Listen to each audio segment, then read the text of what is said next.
What is good, everyone? Welcome to the channel. My name is Paul. I make videos about Japanese society, life, and culture from the viewpoint of a long-term foreign resident. I've been here for 20 years, and today I'm filming in someplace a little bit different. I am in Yokosuka, which is the city just south of Yokohama, and I'm here because I'm walking towards a really cool, old, retro, Showa era, 1960s, 1970s shopping arcade. Basically a pedestrian street with old shops, and it's got this super old school vibe that's I basically decided when I met a friend here back in 2024 I had to come back and film at some point because I wanted to share this with you. So that's where we're walking to at the moment, and today's topic is how Japanese people or anyone living in Japanese society is absolutely spoiled. And I mean spoiled as in treated really, really well. And I'm not going to talk about the usual things you hear all the time, like, oh, Japanese are really polite, the cities are clean, it's a safe country. Everyone pretty much knows that already. That's what comes to mind when you think of some of the benefits of being in Japan. Today, actually, I'm going to be talking about different items which, if you live here, you've experienced them. If you've visited, you probably know some of them. But if you've never been here, maybe you have no idea how Japanese people or residents of Japan are spoiled. Now, whether you live in Japan or not, you can actually spoil yourself with absolutely awesome Japanese goodies through today's sponsor, Sakurako.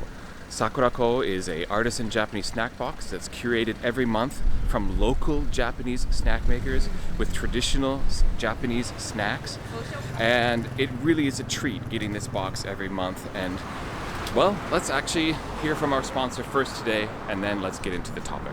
Thank you very much to Sakurako for sponsoring this video. If you don't know this company or service, Sakurako is an artisan Japanese snack box that you purchase a subscription, which means you'll have these lovely items arriving at your door every month, and each new month is a different theme and also features treats and snacks from different parts of Japan. This month's theme is, of course, Valentine's Day for February. So as soon as I opened the box, I noticed it had lots of chocolate and strawberry related items, which are very popular in Japan around Valentine's Day. But they're still wrapped up in this Japanese style sweets and treats. So for example, we have this yokan, which is usually made, or it is made from Japanese red beans, azuki. And it's kind of like a Japanese gumdrop. It's gelatinous and kind of chewy. But this one happens to be a chocolate yokan. So they've infused chocolate in with the azuki red beans. And one I'm particularly looking forward to trying is karinto. Karinto are basically these crunchy, sweet, kind of fried black sugar, but these have chocolate infused in them as well. So I've never had chocolate karinto before, so this is something I'm looking forward to a lot. Each box comes with 20 different items and also a booklet that will describe all of the items that you find inside the box. The booklet also includes allergen information and information on where the sweets were made. Furthermore, the booklet includes information on things traditionally Japanese, such as for Valentine's Day, talking about traditional Japanese weddings, and also the Shinto tradition of having marriage rocks, basically showing how Shinto deities are also brought together in union. Each box also contains some kind of Japanese tableware or a Japanese everyday item, and this month it happens to be a furoshiki, which is a traditional wrapping cloth that was originally used to wrap up clothes when you would go and bathe. However, it became to be popular to just carry general belongings in it, or when you give gifts to people, you wrap it in a furoshiki. It's really fantastic. I love getting this box every month, and I'm going to start with this caramel hojicha. Hojicha is a roasted green tea, and I'm going to enjoy it in a cup that I received back in September's Sakurako box. Oh wow, the caramel fragrance hits you right out of the package. Let that steep for a moment. Okay, I'm going to enjoy this tea with one of these chocolate orange cookies, I think, because I think that'll be a nice combination with a caramel infused tea. That's really nice, and you get that hint of orange, but not overpoweringly so. It's a really nice balance. Oh wow, it really does smell like straight caramel. I'm not getting any tea smell at all. The caramel is really strong. That's what I was hoping for. I was hoping that it would mostly just have a Japanese hojita, more traditional taste, and you have that kind of olfactory sensation of getting the caramel in your nose, but it's not overpoweringly sweet or caramelly in the flavor, which is, it's great. It smells lovely and tastes really excellent as well. Nice. Again, the kind of proper balance that Sakurako keeps impressing me with month by month. So really, that's the impression I've gotten month after month receiving these boxes, which is the balance of flavors is always so good, and the balance of selection in what they curate for the box is excellent. But I wanted to share with you what a friend had to say about the box. She ordered this, and basically she has a glowing review, and she said, "I think the first words out of my mouth were, I appreciate how authentically Japan this is. Like, these are not the weeb snacks you get at anime conventions or from other Japanese treat boxes. These are real treats made from real local businesses and showcase the local flavors. Pretty great." I did not put her up to that. That was her true sentiment. What else should I tuck into? I think I want to go with something more traditionally Japanese. Chocolate karinto. So the brown sugar flavor is the strongest, but you get a nice hint of cacao as you chew. Okay, I think I'd like to end with something salty. So I'm gonna go with kuromame arare senbei. I love black bean senbei, so give this a test. I want to see if I can figure out if this company can be ordered from, because I'd love to get a giant box of just these. These are really good. So if you're interested in Sakurako and you want to order a subscription, you can use my link in the description below. And if you use my code Exjapter at checkout, you will receive a $5 discount off of your first order, and you'll be directly helping the channel. It makes a great gift for people, and it makes a great gift for yourself. If you really are missing Japan or want to have a taste of Japan on a monthly basis, a curated, lovely artisan snack box from Sakurako is just the right thing. Thank you very much to Sakurako for sponsoring the video. Let's get back into it. So now, how are Japan residents, both Japanese and non-Japanese alike, spoiled by living here? The first one on the list was actually inspired by a conversation I had with my PhD advisor. And we were talking about how there is simply guidance everywhere in Japan. You're always going to find signs, announcements, things painted on the floor and walls telling you where to go.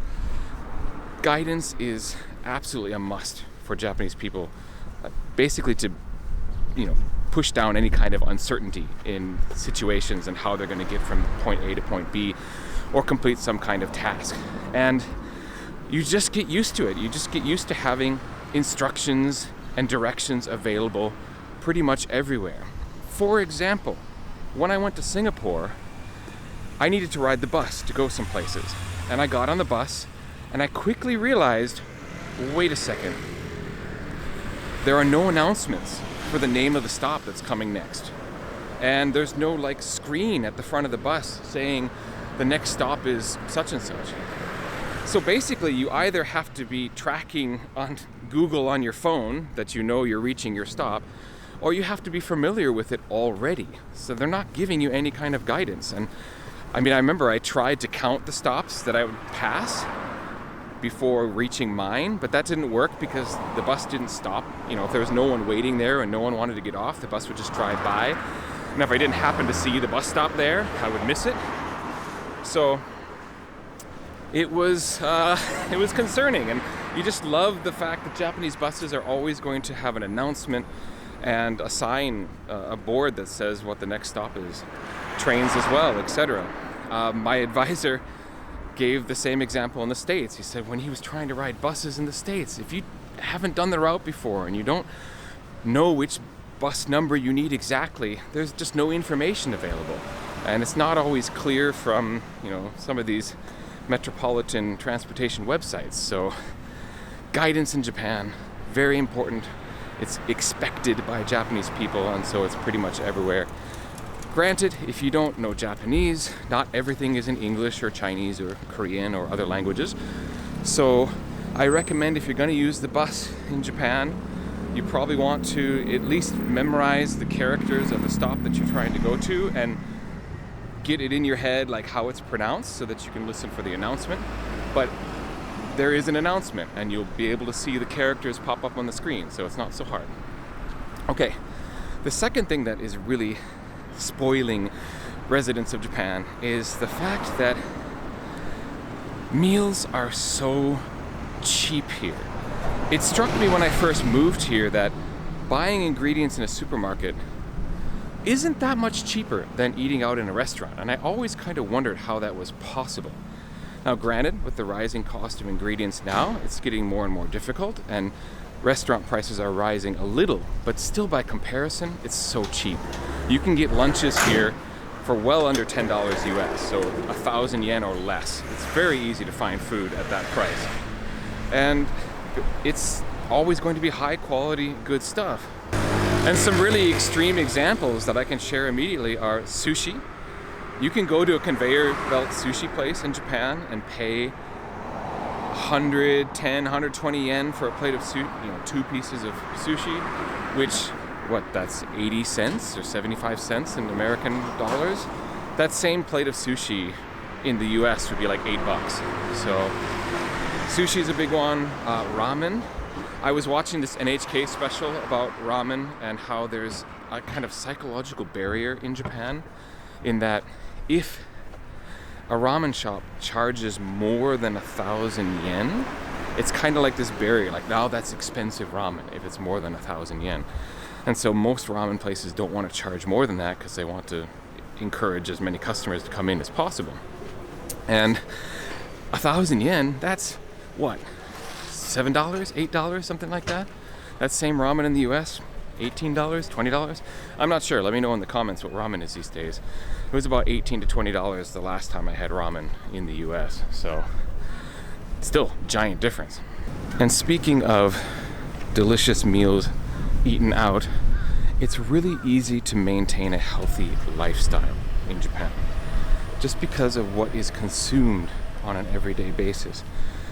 If you take on a more Japanese style of diet rather than trying to, still eat like an American or British person in Japan, first of all, you're going to be consuming unsweetened teas that are incredibly common in every convenience store and every supermarket, basically everywhere.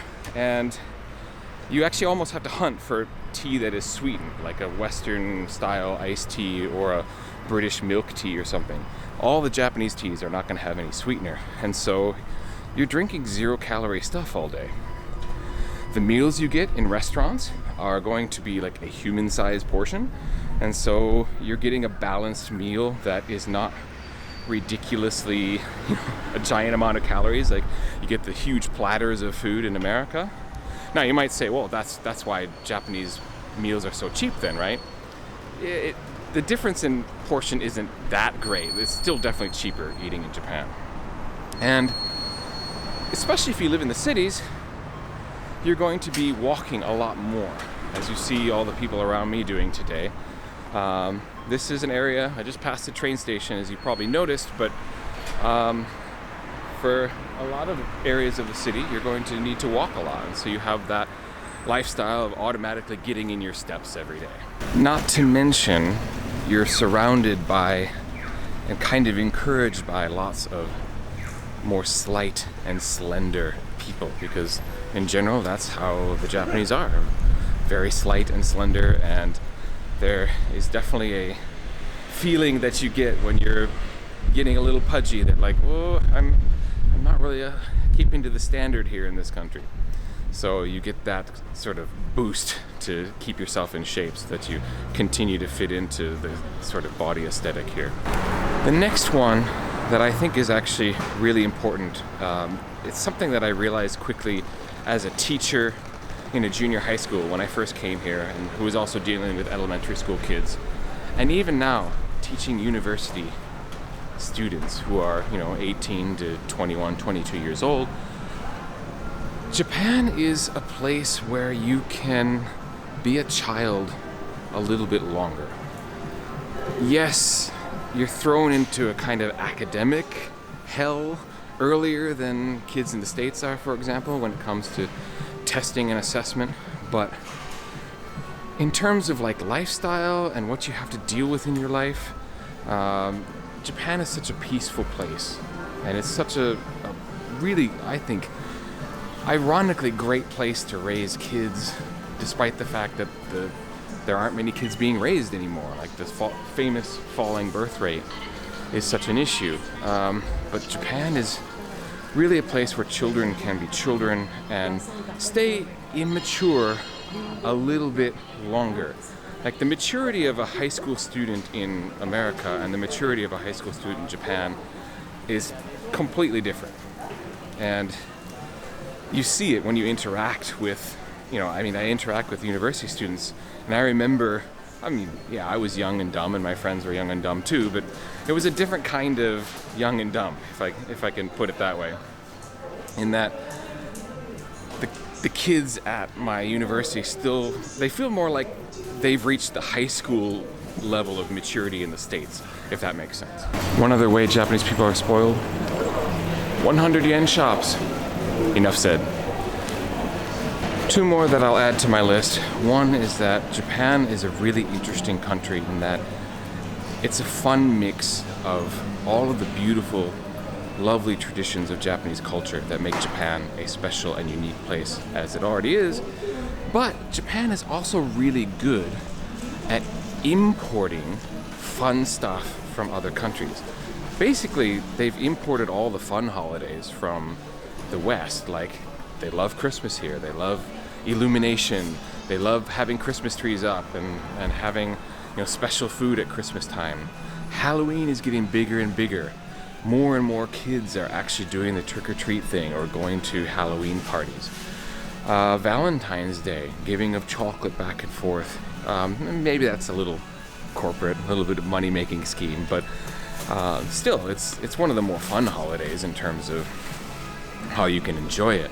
So Japan is not a place that really resists or goes against outside ideas if they like them, or if they're fun, or if they can add something to the society in a positive way. And I do talk about a little bit of this in my previous video, in a different context, obviously, if you've watched that video. But Japan is just really good at absorbing good things and good ideas from the outside, while at the same time preserving really excellent, lovely traditions of their own. Like this arcade I'm walking through currently, which I hope is, as promised, a pretty cool vibe, and I'm glad to share with you. Okay, I've got one more on the list, and that is the crown jewel.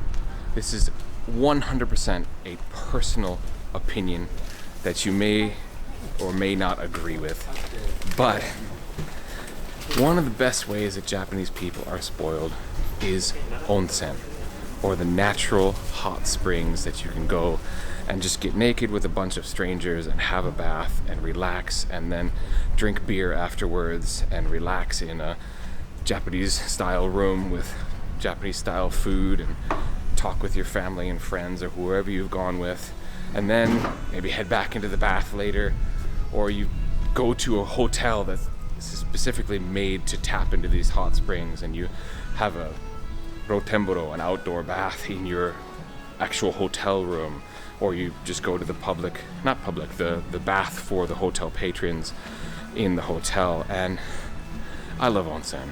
Onsen are one of the best things about Japan, hands down. That's my opinion. I will stand by that 100%. I know not everyone likes getting naked with strangers. It is separated by sex, by the way.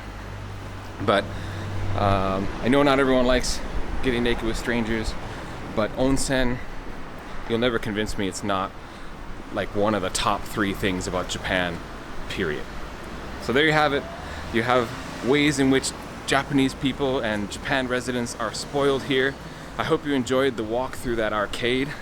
After I turn off this camera, I'm gonna go wander around there for a little bit and see what there is to see. It's just such a cool spot. Thanks.